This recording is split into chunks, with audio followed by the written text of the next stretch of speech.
afternoon. Welcome to today's edition of the Coronado Rotary Club. Welcome. Today we will celebrate a very special National Day that will remain a secret for a little while longer.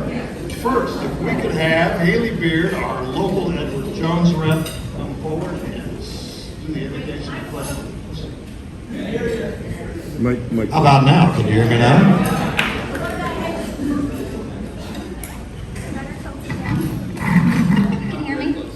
Okay, that's better. Okay. President Pat, thank you for your help. And fellow Rotarians, please join me in prayer. As we gather together today as members of Rotary, we pray that we are mindful of opportunities to render our service to fellow citizens and to our community, keeping in mind always the enduring values of Rotary, of life, exerting our efforts in those areas, and on those things which future generations can build with confidence. Let us continue to strive to make a better world, and as we enjoy our fellowship today with one another, help us to remember how fortunate we are to be able to serve our brothers and sisters around the world and in our community through our great organization and its astonishing foundation. Amen.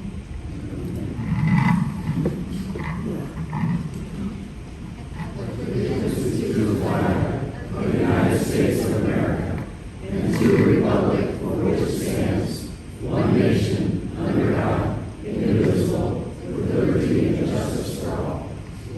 Thank you, Haley. We appreciate that. All right, if I could call our new member, Frances McCartee, forward. Many of you know Frances. Frances is a mother of 4. She's also married to an old Rotarian named Robin McCartee, and she's going to introduce the visiting Rotarians and our guests. Can you raise your hand if you have any, you're bringing a visiting Rotarian or a guest? Is someone running microphones? Yes, here, yes.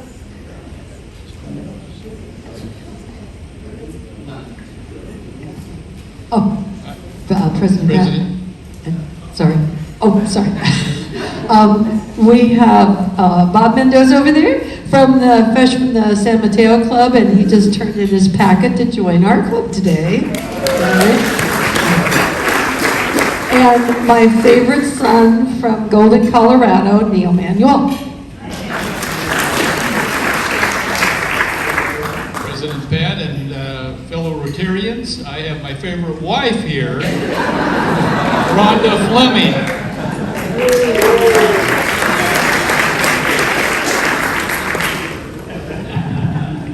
Hi everyone, I'm President Pat, fellow Rotarians. I have 2 guests. One is Mayor Richard Bailey, who we'll hear more from later.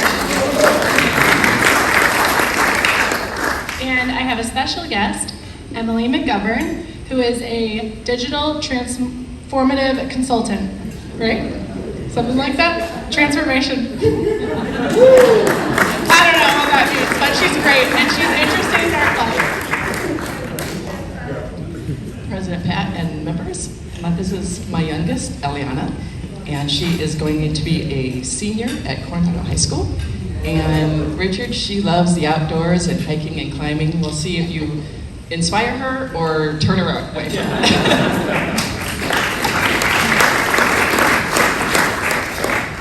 Good afternoon, President Pat, fellow Rotarians and guests.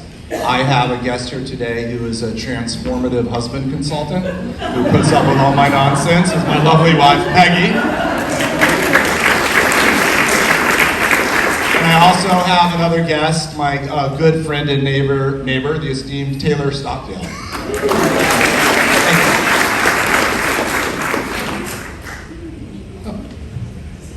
Thank you.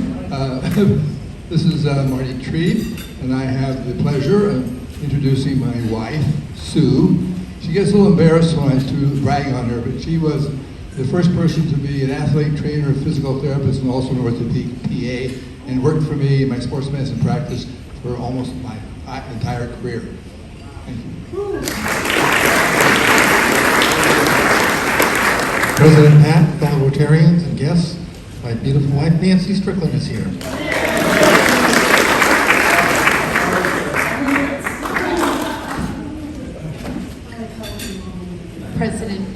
fellow Rotarians and guests, it's my pleasure to introduce Father Jose Pimentel. He is a retired Navy chaplain and most recently at North Island.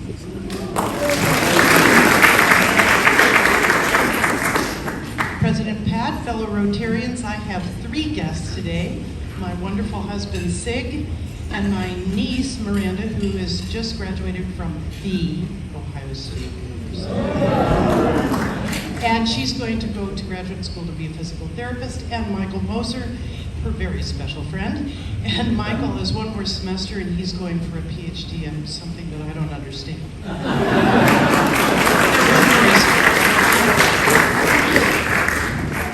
President Pat and fellow Rotarians, I'd like to introduce my lovely wife, Angela, at her first ever Rotary meeting.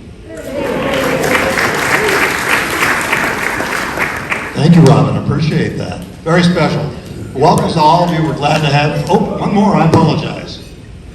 Thank you, President Pat and fellow Rotarians. Again, I have the honor of introducing my wife, Holly, and one of these days she'll be a member.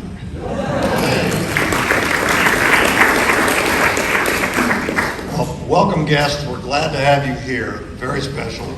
I also want to welcome our Red Badgers, and I'm going to go through them. There's 4 of y'all here today. I want you to tell me something about yourself we don't know. Mark Fleming.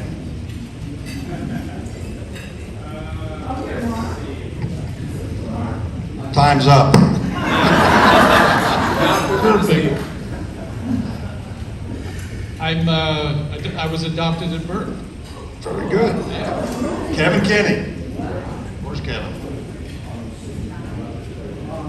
Executive producer of independent film. Kathy McDonald.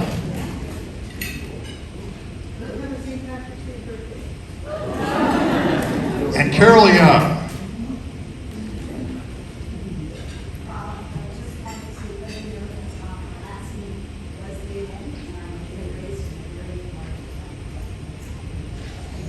Very well. Thank you very much. Glad you guys are all here. Just a little more tidbits for all of you to connect with our newest members. We're a family, and it's important to make sure that we all connect here. A couple of announcements and around town notices. You've seen the announcements up on the board of everything going on. There are a couple of things I want to point out. You got an email yesterday about the International Golfing Fellowship that's happening the September 24th. They're looking for volunteers to help run their tournament at Coronado Golf Course over 3 days. What I think we're really looking for is 2 or 3 people each morning to act as hosts and greeters. You can go online and sign up for that. In addition, they're going to do a home hospitality if you want to welcome any of these folks into your home or take them to a restaurant for dinner. It's a great chance to meet people from other parts of the world and perhaps exchange some life experiences and wisdom. Number 2, on 2 weeks from now, or a week from Sunday, we're going to have Coronado Night at the Rotary, or at the Coronado Concert Series. We're fortunate enough to be sharing that with our own John Duncan as co-sponsors that night, and we want to have every single Rotarian and their spouse there because we want to show Coronado what it means to be in Coronado Rotary. So, yes, Frank, we're Rotary, not Kiwanis. Go ahead. In Spreckels Park. Well, then bring a friend. Or get one. Okay. The rest of the announcements are up there for you to look at as we go along. I'm gonna do something a little bit out of order here. Could I have John Duncan and Stephanie Anderson come up real quick,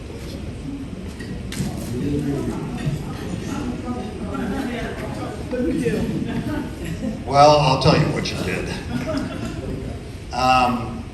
As many of you know, we do this thing on the beach called the Low Tide Ride and Stride, and it's become challenging over the years for a variety of reasons. The purpose of it is to raise money for a litany of charities, with the focus being on wounded warriors, wounded first responders, and the like. This year, Low Tide Ride and Stride broke all kinds of records because of the great efforts of these 2 people you see in front of you. They raised more money. We had tons of participants. It became much more creative than what the event was all about. And we are truly blessed to have you guys as the co-chairs of that. So I wanted to say thank you by giving you these pins, which are superstar pins, because you are both in fact superstars.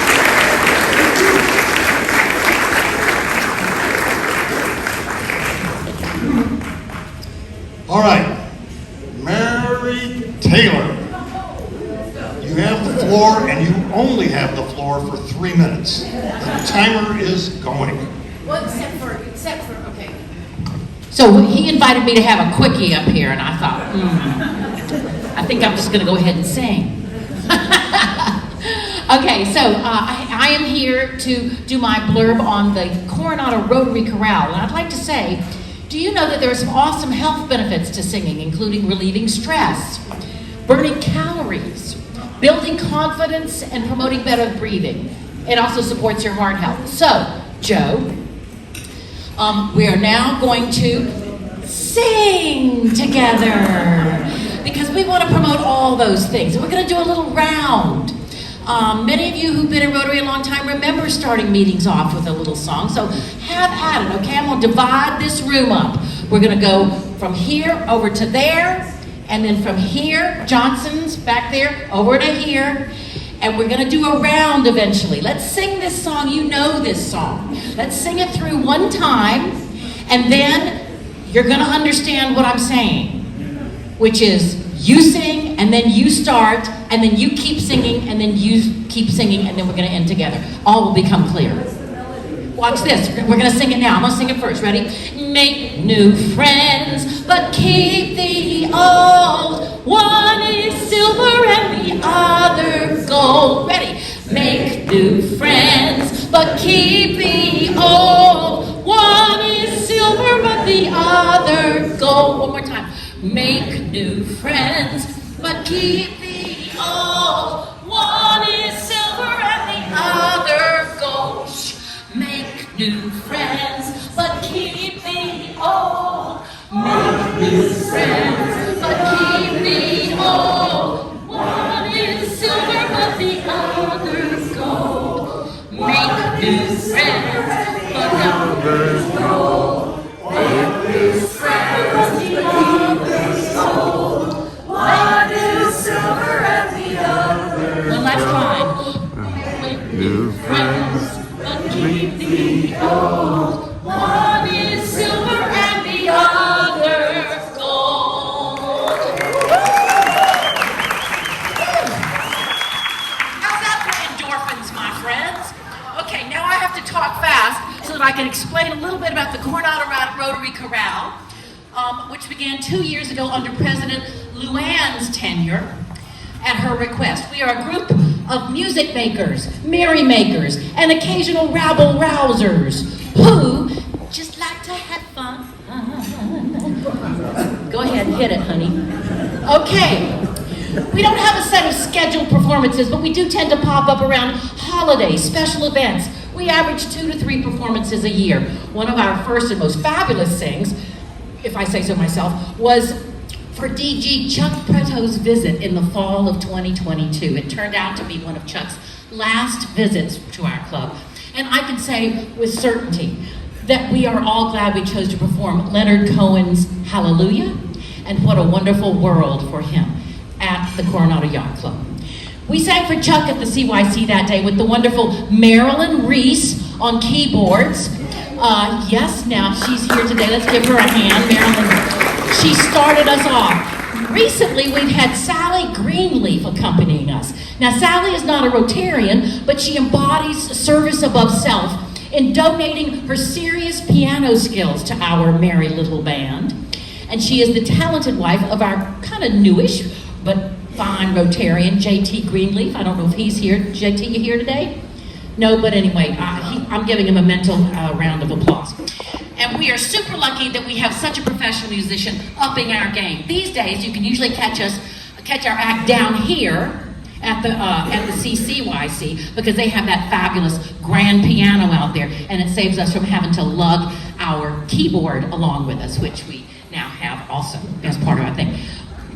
When we have an upcoming performance, we start ramping up approximately 5 to 6 weeks prior. This time, maybe some of you remember us from our star turn at the Christmas party.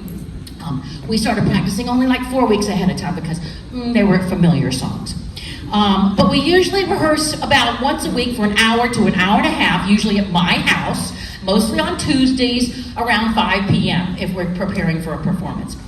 We rehearse with Sally at the piano plus an occasional flute, courtesy of the very talented Suzanne Manuel. Let me have that other picture now.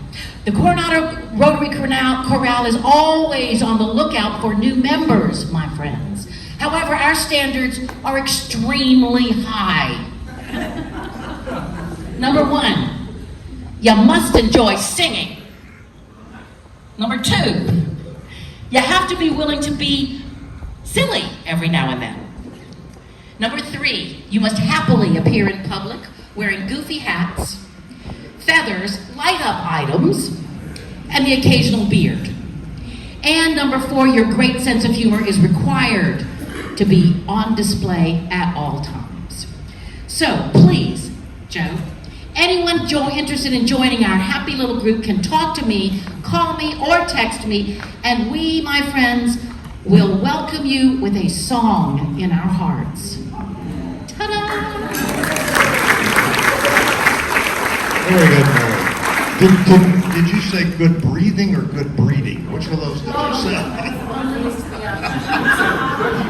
No comment, no comment. So, we have several things to do yet, but I don't want to miss this next moment. Last week we did something very serious about National Purple Heart Day. That took precedence because that is a serious and important topic. But we missed an extremely important American holiday at the same time. And that's National Sneak Zucchini Onto Your Neighbor's Porch Day. You can't make this up. That's really a thing. So in light of that, I have 3 zucchinis here that I'm going to give to past President Lou Ann Miller with the requirement that next week she come and tell us whose porch she snuck them onto and whether the police were called. So Lou Ann, come and get your zucchini.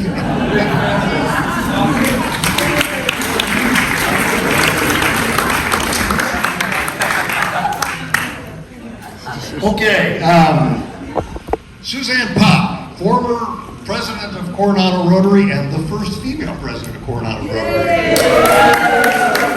She's going to give us an update on the 100th birthday and on end polio now. Suzanne. Thank you very much. I might need Emily's help, but this font is so small. Honorable Ricky Bailey, I sometimes your name. President Pat, members of the board, fellow Rotarians and guests.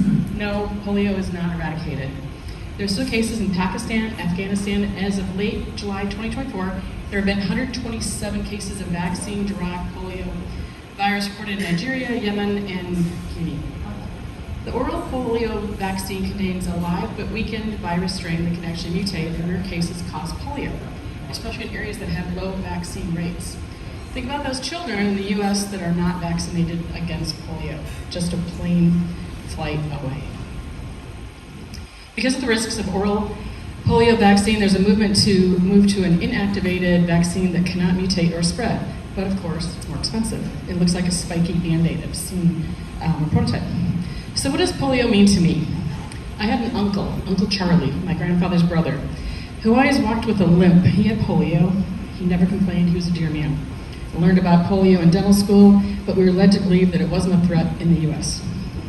When I was asked to join Rotary in 1991, 33 and a half years ago, I heard about Rotary's mission to eradicate polio. I heard several people talk about International Immunization Day. It went immediately on my bucket list, another trip to Africa. Our late friend, Ron Bobian, made that happen for me. I wanted to take my dear friend Lionel. He was 80-ish around the time, and he had no idea we were going to Ethiopia. I'm not sure he even knew the ramifications of polio. On our first day in Addis Ababa, we saw a crawler, a victim of polio. He looked like a small animal with a kind face on a skateboard, and he was asking for money. In a loud, elderly voice of Lionel, he said, "What's wrong with him?" And I said, "Polio." The next day we saw a small girl in a wheelbarrow crippled limbs hanging out of the wheelbarrow. And again, Lionel asked, "What's wrong with her?" And I said, "Polio with some irritation." How did he not know? A few days later, we were to give oral polio drops to 3 and 4-year-olds at a private French school. Most of our group went door to door giving drops. They decided that Lionel was too old for that. We may have been in Somalia. Some of our pictures say that we were. Personally, administering the drops was an incredible, rewarding experience, but I will never forget when Lionel, with tears in his eyes, gave 2 drops of oral polio vaccine to a little girl. And he looked at me and he cried out, "She won't get polio now." It was a fantastic experience. I have so many other stories that on that trip, but the best one was the flight home when Lionel, who shopped at the swap meet, decided to become a major donor to help with the eradication of polio. Thank you, Lionel. Yeah, the picture did show up. Okay, so please support End Polio Now wine tasting. I just heard the event is sold out. That's awesome, but you can get on the waiting list if you call the Rotary office. It's a fantastic event. Be sure to go to Bidding Owl. My daughter has spent a lot of time on that when she should have been working. And be generous. It's time to truly get rid of this terrible, crippling disease. Okay, now I'm putting on my other hat. I have the honor of talking about the upcoming anniversary of Rotary Club, our Rotary Club. We will be 100 years old in 2026. Our current group has decided not to have a commemorative book as it didn't line up with Rotary's new avenue of service. We just decided not to have a dinner gala that would cost $600 a couple. We hope that you will support our planned efforts. We hope that we will support our endeavor to reach $1 million in a Rotary Club Coronado Foundation. We have several projects and events in the works. Hopefully, an iconic Coronado sign at Tidelands Park, improvements to Rotary Park, and a good old-fashioned ice cream social at Spreckels Park. And we actually have a date for that, October 11th, 2025. Right, Suzanne? That's right. All right. There are many volunteer opportunities, fundraising. Our next meeting will be at my home on August 25th at 5:30 to discuss only the signature project. It'll be in the courtyard. Thank you very much. Doesn't she do well? What a blessing to have a past president who gave a lot, and those of you who've held the office know, and who after all these years is still giving a lot. Thank you very much. And speaking of people who have given a lot and who are still giving a lot and who never want attention, we have a very special Who Was I, Who Am I today from Ron Vernetti. Ron, would you come up, please?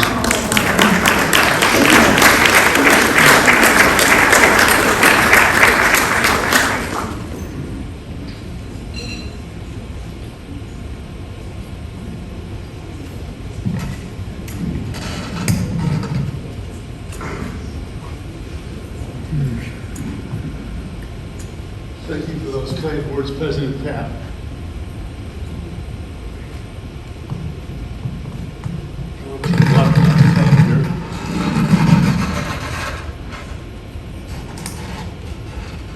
I was born in Coronado at the old Coronado Hospital.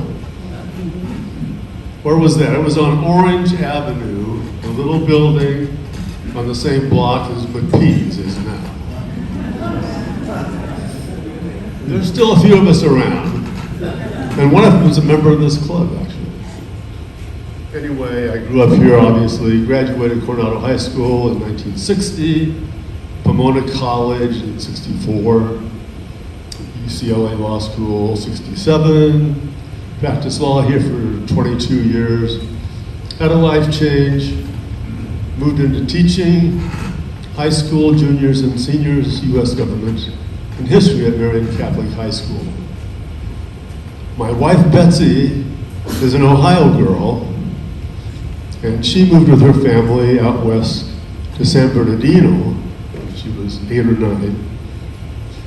Graduated from high school there, then from Immaculate Heart College in Los Angeles in 1966, and we come to 1967, our big year.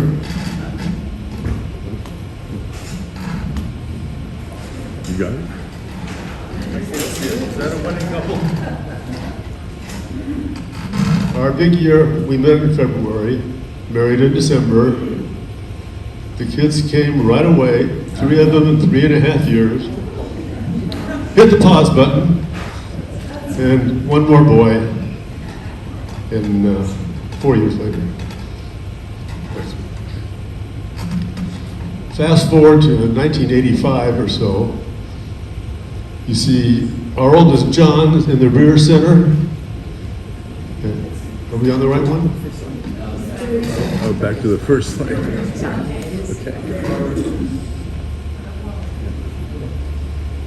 The We picture got on the it. beach? Pardon? The picture on the beach? Oh. Well, we're together. Them together, all of us, the whole family. The whole family, okay. That's there. Now he's got a... Okay, John in the center at the rear and Rich on the left. Some of you know Rich.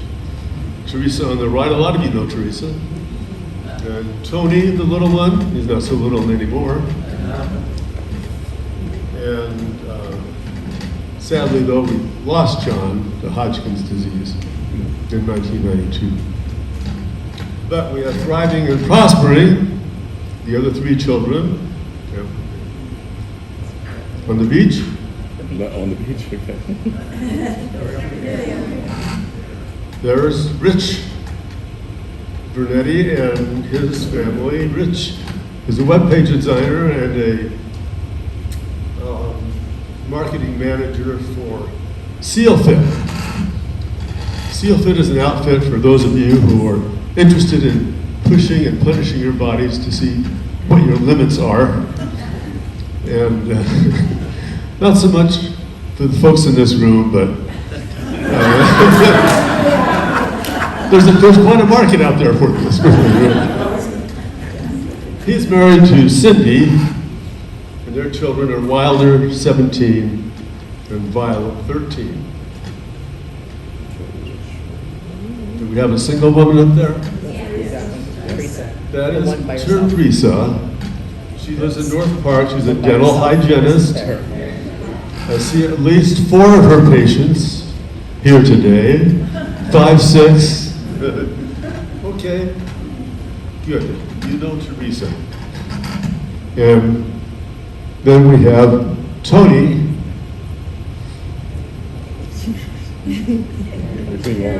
Tony works for Enphase. It's a solar company. And he primarily instructs in solar technology and solar battery tech, mainly to new hires of the company on the latest developments. He's married to Devin. They live in East Garrison, California, which is in the Monterey area. And their little girl, Violet, is Mark, an adopted baby at birth. And she's 7 years old. And for those of you who are dozing, you can wake up now, it's over.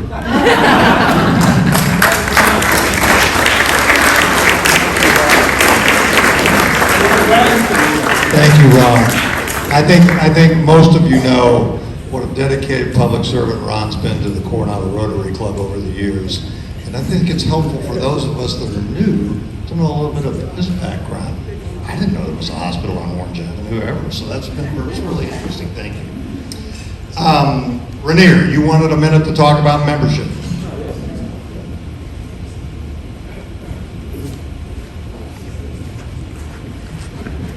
Thank you, President Pat. Fellow Rotarians and guests, I had attended a Rotary membership seminar on Zoom on Saturday, and so I just wanted to go over some of the highlights for you since I'm the membership chair. A lot of the focus was on how to grow our membership, and they looked for reasons for why people join and why people tended to leave Rotary. And some of the biggest reasons people join are, number 1, for the friendship and the closer ties to the community. Number 2 is being able to give back to the community and do something meaningful. And number 1 and number 2 are actually the biggest reasons why I joined. So that's something that a lot of people also share.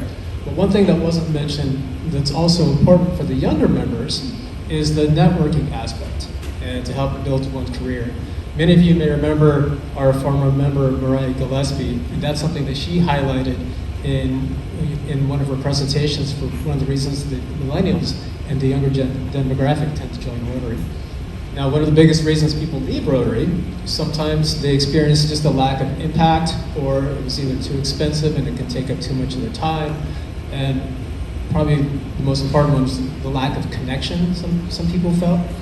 And then we went to some breakout sessions and we got some ideas from other clubs for what was working for them. One of them was regular socials, which we already do quite well. Another club mentioned that they focus on social media. So that's something that we currently don't have a strong presence in. I know we have a great Facebook page, but we don't have a Google page that has reviews. We have a Yelp page that has only one review from 2015. So I fixed that and I added my review the other day. Hopefully, when we set up the Google page, I hope each and every single one of us can at least leave a review on Google or on Yelp, because I think we have something pretty special here. And I think it's good to go share that secret. And for other people that are looking to join a service club, knowing how special we have it here, I think will help bring us members down the road. And one other area that got extra attention was what we do with people who make their first visit and how we follow up with them to get them more familiar and more connected with our club. Some clubs had follow-up coffees or meetings, and others were introduced to members who had similar interests to help create those bonds. And ultimately, what worked was when we had ways to strengthen our connection with each other, and when that happened, membership numbers grew. So one thing I'd like all of us to take away from this is that when we have new guests and when we have new members, please take a minute to introduce yourselves and make them feel welcome. We have over 250 members here, and I don't know about you, but if you go into a big crowd and you don't know anyone, you tend to be a little bit scared. And all it takes is that one person to take that initiative, introduce yourself and say hi, to make all that difference in the world. So, take that time. We have a lot of guests today. Please take a minute to introduce yourself, and hopefully they can all become part of our family. Thank you. Thank you, Ray. Very good. Just in that vein, I'd like to announce that two of our newer members in the club have stepped up to take leadership positions, just like Rainier did with the membership club, and that is that Jon Jacobson is going to take over co-chair of the Limbs of Freedom program. He's in Europe right now, but when he gets back, we'll get a presentation on that. And in addition to that, Brandon Mather has stepped up to be co-chair of the golf tournament. We met this morning, and he's already working on that and looking for another co-chairman for later on. So it's important for the newer folks to get involved and to be engaged, because that's what will keep the club fighting. With that, it's my pleasure to introduce my successor to be, and that would be our own Natalie Bailey, President-elect, who will introduce our speaker today.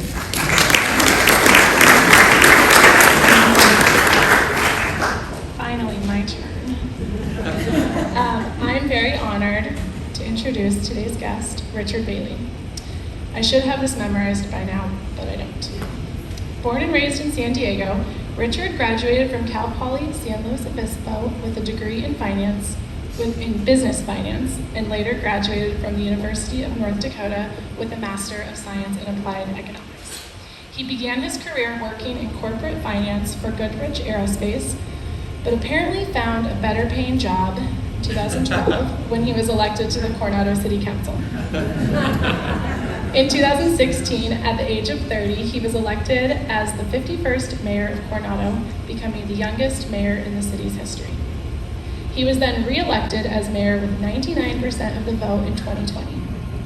Sadly for me and my love of the campaign trail, he is termed out this year and will be taking a break from elections and campaigning.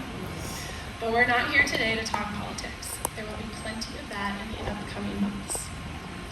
Backed by very popular demand, today we get to hear all about Richard's other passion in life. It's actually not about his love for me, but his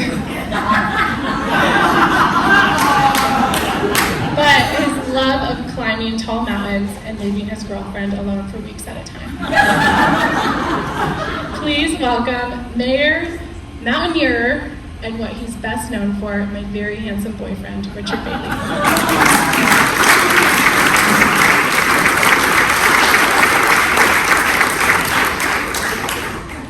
Well, good afternoon, Rotarians. Real quick, I just have to say, that it has been an absolute honor to represent the city as mayor for the past 8 years, and it's been a personal privilege of mine to develop so many relationships and friendships, many of whom are in this room. So I just want to thank you for that opportunity for the past 8 years, and probably no more important relationship than my girl Natalie. So thank you very much. But as much as Natalie might want me to talk about her for the next 20 minutes, I only have 20 minutes to get you from sea level to the top of the world, at 29,035 feet. So let's go ahead and get right into it. We're going to go over some of the basics of mountaineering and what it takes to get to the summit of Mount Everest. We're going to give you some Everest background. We're going to tell you what it takes to get from Kathmandu to Everest Base Camp, which is a phenomenal hike that I highly recommend anyone in this room take on. We're going to talk about some of the strategy behind how we acclimatize the way we do in preparing ourselves for a summit push at that high of an altitude. We're then going to go step by step on how we got to the summit with some really incredible video from climbers that was captured up on the mountain, and then answer a question at the end as to why do people climb? Why do people do this crazy stuff? So first, a little background on the mountain. Everest sits on the border of Nepal and China, so there's actually two approaches that are commonly used to get to the top of Everest. And believe it or not, if you're climbing from the southern side of Nepal and you make your way all the way to the summit, you will encounter climbers that are coming all the way from China, and you'll meet at the summit. It's pretty cool. It was first summited in 1953 by Sir Edmund Hillary of the UK and Tenzing Norgay.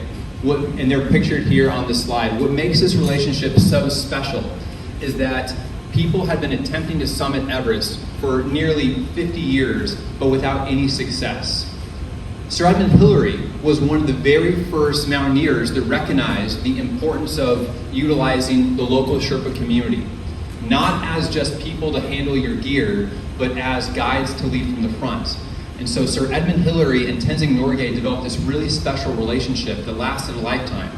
And after Edmund summited, he was in high demand from all the media outlets around the world, but he refused to take interviews unless Tenzing could participate with him, because that's how much he valued his expertise. And when you go to Kathmandu and when you go through the Khumbu Valley where Everest is located, you'll see monuments to Edmund Hillary because of his relationship with Tenzing, and he ended up raising a ton of money for the Khumbu Valley so they could have a hospital, so they could have roads, so they could have basic infrastructure. And so he is an absolute legend. This is a really special relationship.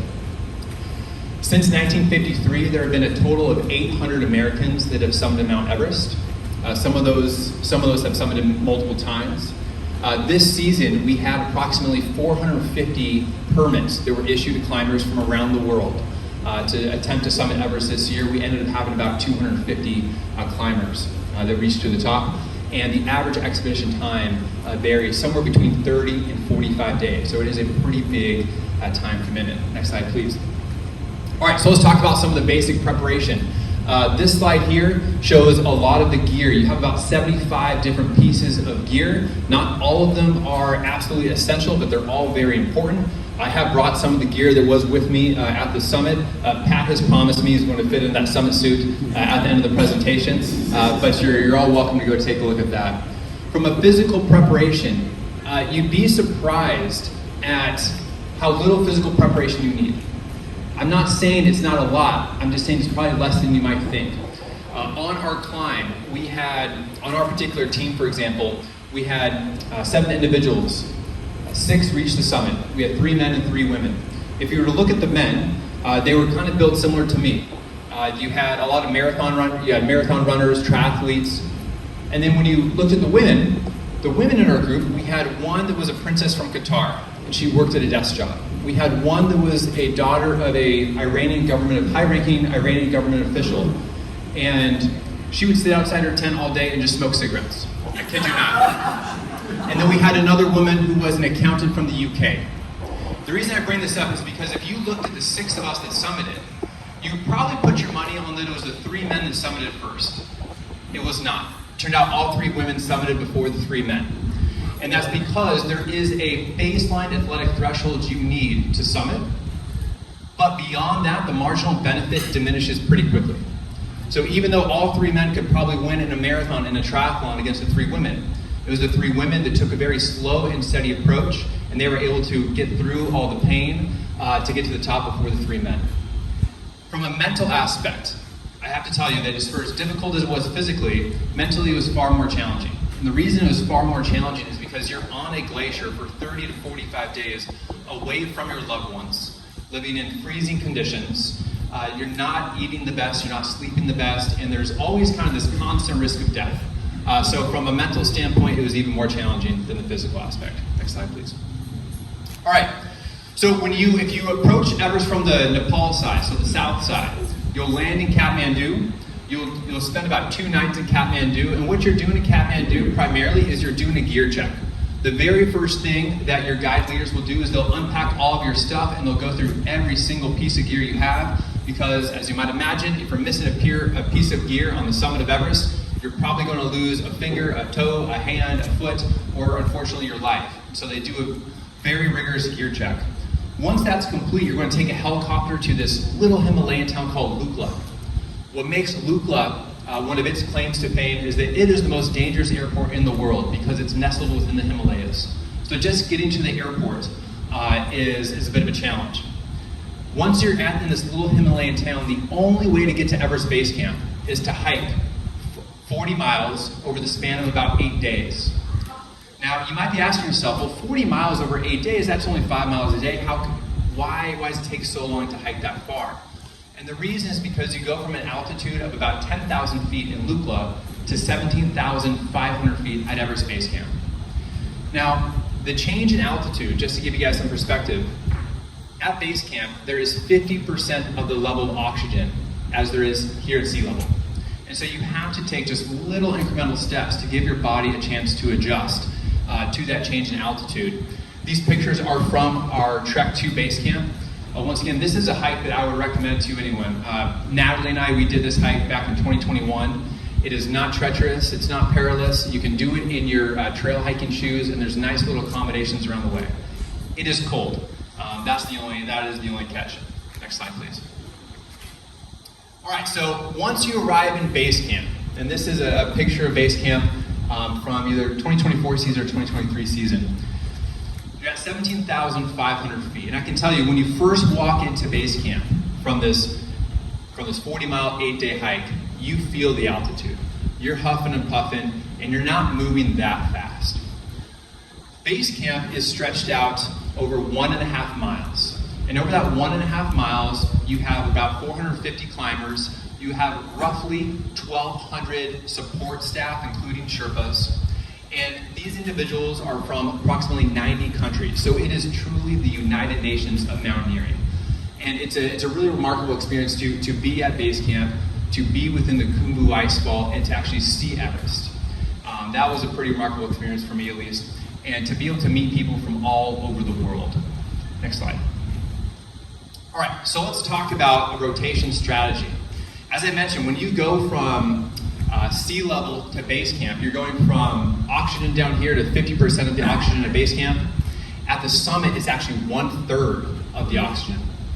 And so to help the body acclimatize, climbers will spend time going up to various camps and then coming back down to get their body used to not just the lower oxygen, but also the atmospheric pressure, because that changes so much and can have physiological effects on the body.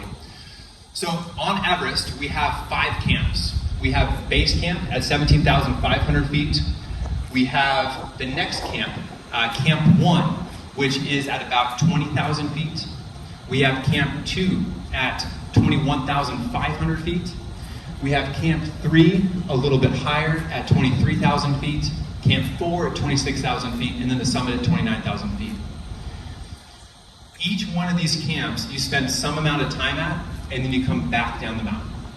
And the reason you do that is in large part, of course, to help your body adjust to lower oxygen and the atmospheric pressure, but it's also to help mitigate the risk of death.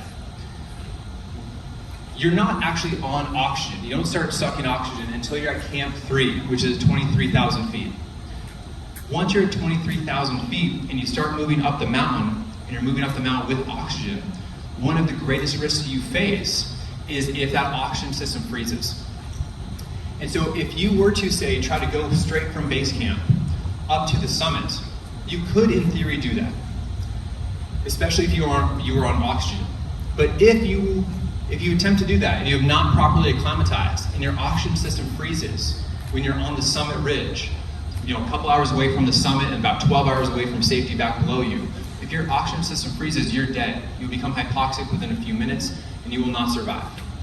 But if you have properly acclimatized by going all the way up to Camp 3 and then coming back down to the base camp, and your oxygen system happens to freeze up when near the summit ridge on your summit push, you will actually have a fighting chance to be able to get back down and to live. So that's a big reason why we hit up these camps as we go and then come all the way back down. All right, next slide, please. Okay, so let's talk about the most perilous part of the entire trip to Everest. When you're at base camp, a lot of people might be surprised to learn that when you're at base camp, most of the climbing occurs at night. And the reason it occurs at night is because that is when the mountain is most stable, because it's coldest at night. At base camp, one of the first things you notice when you're trying to sleep is that suddenly, randomly, without any warning, you'll hear this sound. Boom! In the middle of the night. What the heck was that? And then a couple hours later, boom! Damn it, what is going on? These are avalanches that are occurring around base camp. Now, base camp isn't a safe location. It's not at risk of having an avalanche come down on it. But there are avalanches occurring around the mountain. These loud noises are also due to ice within the Khumbu icefall breaking apart. And so when you leave from base camp to get to Camp 1, you have to traverse the Khumbu icefall. And to kind of put this in perspective, imagine if you were an ant living inside your freezer and trying to navigate going from your ice maker, start at the very bottom of one end of the ice maker and trying to make it all the way to the top of the other end of the ice maker, and then occasionally new ice dumps into it. That is what going through the Khumbu icefall is like. And so you go through the Khumbu icefall at night because it's coldest and it's less likely that new ice will be dumping on you. Next slide. So right before, a couple days before leaving from the Khumbu icefall up to Camp 1, you do a training round within the icefall with your team. Here's a picture of some of our team members here. We have a gentleman from the UK, he was British Special Forces. We have, instead of pointing out them, I want to point out these Sherpas. So these gentlemen here are all Sherpas. A lot of people, when they hear the term Sherpa, they think of simply the guys that carry your stuff for you. That's definitely not true. That's definitely not the extent of what Sherpas do and who they are. Sherpas are actually a caste of people from the high Himalayan areas. And the way they name the men in the Sherpa community is they name them based on the day of the week that they are born. And so if you were born on a Monday, your name is Mingma. And if you were born on a Thursday, your name is Tenzing. And so when you're going around base camp and you're talking to all the various Sherpas, like you're surprised. Hi, I'm Mingma. Hi, I'm Mingma. Hi, I'm Mingma. Why are there so many Mingmas here? It's because they're all born on Mondays. So these gentlemen here, we have a few Tenzings, a few Mingmas. They have they are some of the most credentialed mountaineers in the world. They've climbed Everest dozens of times. They've climbed K2 dozens of times. We're very, very fortunate to have a very experienced team. Next slide, please. So here's some pictures of what climbing through the icefall looks like. And this was just our training ground. You notice it's all daylight here, so we were training in the middle of the day. On this part of the icefall, it was not actually dangerous. But the point of going through, going up and over these large ice features is just to make sure, one, all your gear is working, two, you're familiar with your gear, and three, it starts kind of getting your nervous system ready for what it's like when it's the real deal and you don't have all the support, you're not in the safe environment anymore when you're going to go through the icefall. Next slide. You want to see that? Oh yeah, that's just me rappelling down. Next slide, please. All right, so we are leaving this is a video, we're leaving from base camp to go through the Khumbu icefall. It's about 1 a.m. When you go through the Khumbu icefall, since you go at night, you can only see what your headlamp is shining on. And occasionally, if you don't have much cloud coverage, you can have like a moonlit night as well, so you can kind of make out some of the features of the ice. But that also makes those loud booms so much scarier because you don't know when those happen, if that's a new block of ice that's coming down on you or not. After about 5 or 6 hours, the sun starts to come up and you can kind of see what you're going through. So here's a video of what the ice fall looks like from near the top of the ice fall.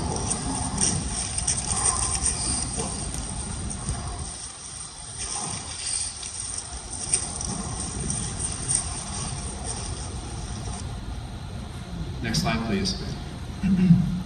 So pay attention to this block of ice here. So you have 2 climbers that are going along the safety line. This is really the only route you can take. What makes this route so difficult is that, so dangerous, is that this large block of ice, it will break, and it did break during the season. And so it just comes crashing down without warning. There's just no way around it. It is a bit of a game of Russian roulette, and you're just simply taking your chances and you're crossing your fingers that it's not going to break when you're walking underneath it. Natalie loves this part. Next slide, please. The Kumbu ice fall is also known for ladder crossings. So these crevasses are about 200 feet deep.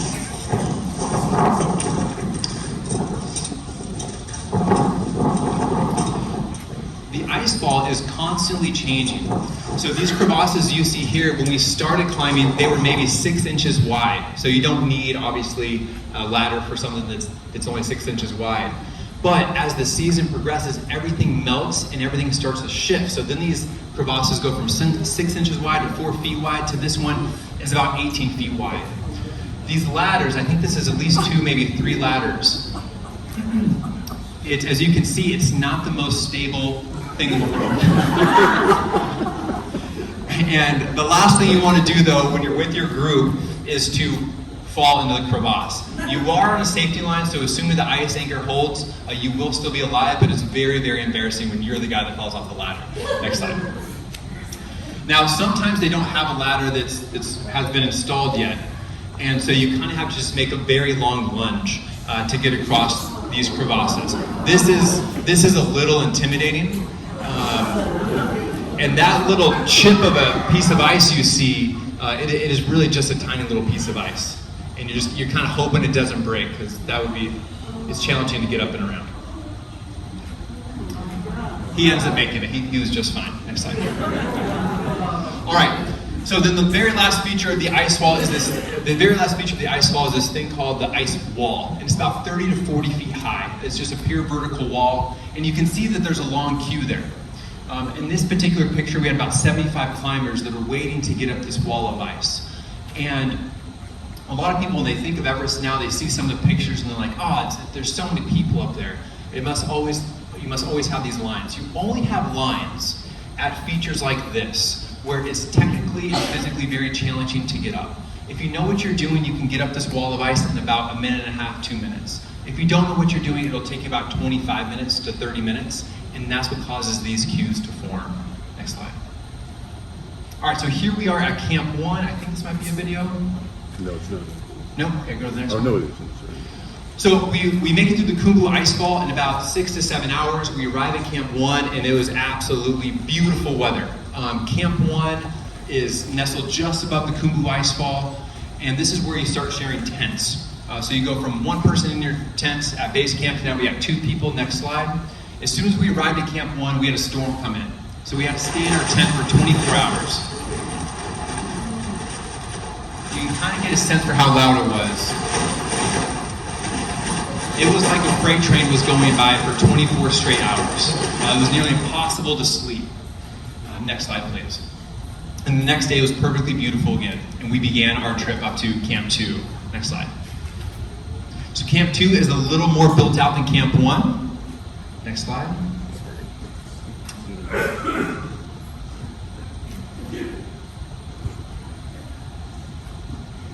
And then we're making our way up to Camp 3. I think this is a video. Just leaving Camp 2 with the American Temple. It's a baby. You can see that line of people. We're going all the way up to Camp 3. One way to go. And it is hot. You'd be out here in shorts and a t-shirt. Feel just fine for now. So long way to go. So when you hear of Everest, You commonly think of how cold it is. And it is cold. At the summit, it was negative 40 degrees.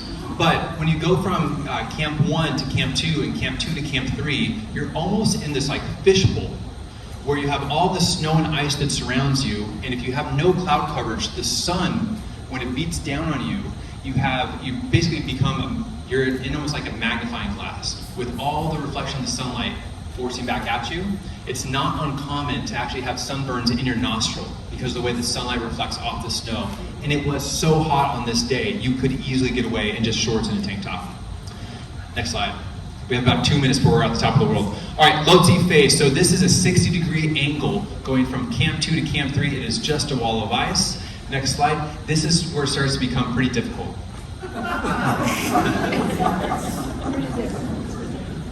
This will kind of give you a sense of just how steep it is. And notice that there's very little snow cover. I mean, this is just rock solid ice.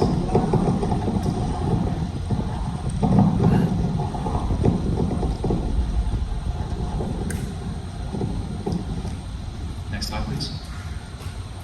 And then you arrive at Camp 3. One of the more remarkable features of Camp 3 is that these tents are kind of nestled into that wall of ice. They just like basically start chopping away at this ice and then drop a tent in there. So when you walk outside your tent, you have really no margin for error. You walk outside your tent, you take a 1 foot step, you walk around your tent, and you clip right into a safety line. Because if you miss that clip, you'll be sliding right off the mountain. But beautiful views, right? Next slide. So this is me, and at this time we had 2 other guys in our tent. These were our group leaders. And this is where infections really start to occur because you're sharing a tent with multiple people. This is also where you hook up to oxygen. Camp 4. Please click the video. Oh, thanks. I think this is a traffic jam. But I promise you, if you're on oxygen or you're not on oxygen, you're not moving that fast. So this isn't a traffic jam. This is just people excited to go to the summit. There's no traffic jam here. No one's sprinting up this mountain at all. I promise you that. Everyone's out of breath. Everyone's moving 0.2 miles an hour. That's how slow we're moving right now.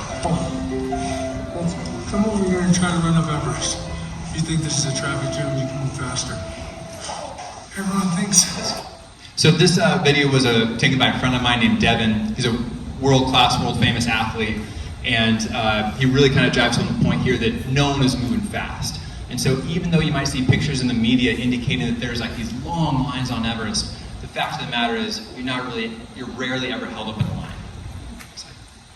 So then you go from Camp 3 up that really steep wall of ice, or that really steep angle of ice, up to Camp 4. Camp 4 is at 26,000 feet. This is what's known as the death zone.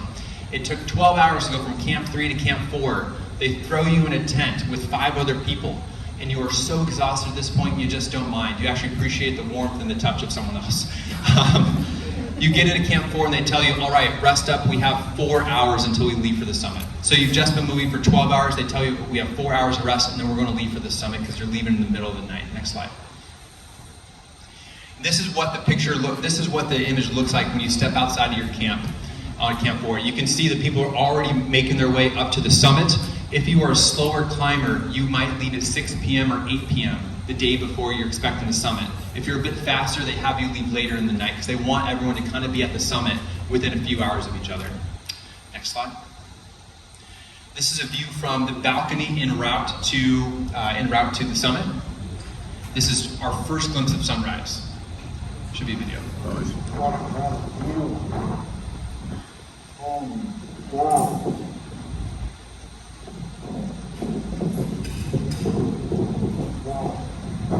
And then this will give you an idea of how steep it is. One more slide.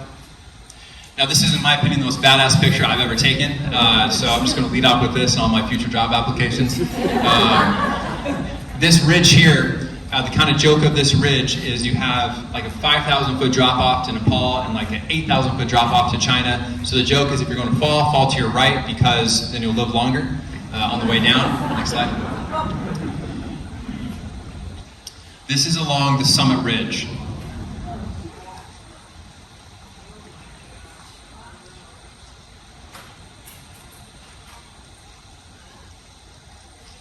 As you can see, it is a bit precarious. There's only one way in and one way out. And what makes this especially challenging, next slide, is that, and congratulations everyone, we just made it to the summit.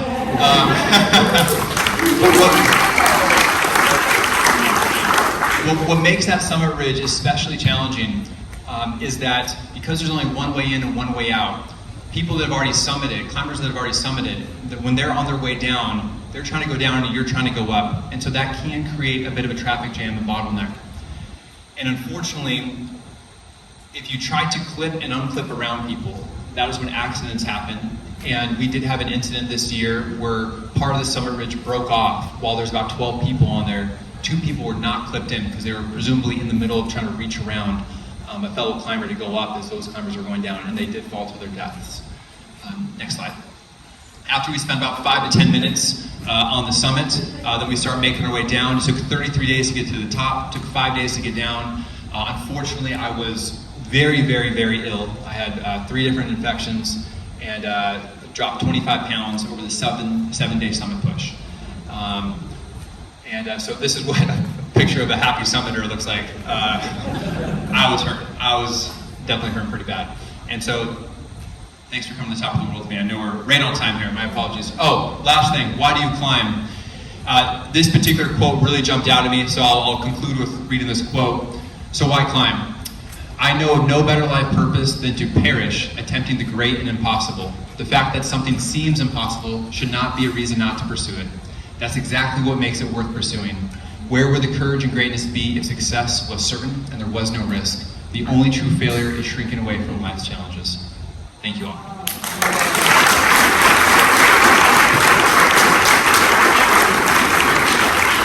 And I'm happy to take any questions until Pat gives me the hook. Oh, we do? Okay.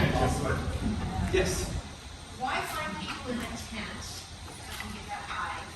And what do they eat? Question was, why 5 people in a tent and what do they feed you? It is very difficult to move up the mountain when you're not carrying any weight. But it's especially difficult to move up the mountain when you're trying to carry supplies. So the higher up the mountain you go, typically the fewer supplies exist. So it's just simply a matter of they didn't want to bring a tent for all the individual climbers. And because you're only at Camp 4 for such a short period of time, they just throw everyone in the same tent, in one of the tents. In terms of what they feed you, the higher up you go, the less food options there are. So you're either going to get a little bit of noodles or a bag of white rice before your summit push. Yes. Thank you, Mayor Bailey, for a great talk. I really appreciate it. What is the total cost of an adventure like this? Yeah, great question. It's about a down payment on a house, so my girlfriend's not happy on it. No, it varies widely. So you have the cost of the gear, which ranges between $5,000 and $8,000, and then you also have the cost of the expedition. It is possible to summit Everest, kind of self-supported, and do it for about $25,000 to $30,000 if you do it on your own without any support. It's very rare to find someone that'll do that. Typically, most expeditions range in cost from $50,000 to $100,000. And let me explain the difference. If you book an expedition, and I know people that have booked expeditions for $50,000, if something goes wrong on the mountain, you're on your own. You have no extra oxygen. You have no extra Sherpas that are available to come up and try to help you. You have basically no additional support. If you pay a premium, and it definitely is a premium, but if you pay that premium, the more these other expeditions will actually station additional oxygen bottles that you can access, and they will have Sherpas that aren't assigned to a climber, but they're just there in the event of rescues. So the cost will range from $50,000 to $100,000 typically.